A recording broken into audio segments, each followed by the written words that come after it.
Last session, I shared about a new one-on-one leadership intensive that I've developed called Leading with Significance.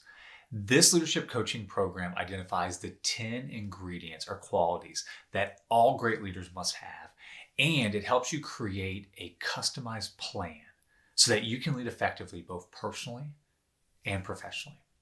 Now, here's why I decided to call it Leading with Significance. Let's start with leading or leadership. The best definition that I've heard on leadership is by John Maxwell. He says, leadership is influence. Now, what's great about that definition, it means that leadership, it's not about a title or a position or even authority. It means that everyone has the ability to be a leader. But you see, in order to be a leader, you have to have influence. You have to have people following you. You have to have people that you've earned the right to speak into. Now, what's great about influences is that you can expand your influence. That's what leadership development is all about. It's about maximizing that influence. Then there's significance. Significance means having importance, meaning, and purpose. You see, true significance, it's found in helping out others. And that's what really separates great leaders from merely the good ones, the ability to develop other leaders. So leading with significance, it's about purposeful influence. Or said another way, it's about helping you become the best version of yourself so that you can help others become the best version of themselves. Now, over the next 6 weeks, we're going to go through kind of the highlights or an outline of leading with significance in these 10 ingredients that all great leaders must have. Now, those ingredients or qualities, they can be put into 5 categories. I like to call it the 5 C's of great leadership.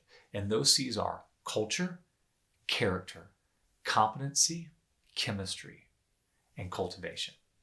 Now, those first 3, culture, character, competency, that's about personal leadership. You see, you can't effectively lead others until you can effectively lead yourself. Then we move to chemistry, and that's about public leadership, leading other people. And then we finish it off with cultivation, and that's about refinement, how you can become a lifelong leader. So today, we're going to start with culture and our first ingredient that all great leaders must have. Now, great leadership or even great organizations, they're a little bit like a house, and culture is the foundation. Everything rests upon it. It doesn't matter how good the rest of the house is. If you have bad culture, it will affect your entire leadership and put cracks, if you will, in it. Now, culture can be defined as values in action. It's not what I say with my mouth. It's how I live my life that determines what I truly care about and what truly matters in my life. Now, our first ingredient, we're going to talk about vision. Okay? You see, you have to know what direction your life is headed. What's your purpose for being on this earth? You see, most people, when they take a road trip, they don't just take a road trip, they know the destination of where they're headed. So what's the destination for your life? Craig Rochelle says that everyone ends up somewhere, but few people end up somewhere on purpose. You see, for most people, they let other people or circumstances influence the direction of their life instead of being proactive and intentional with the type of legacy that they want to leave behind.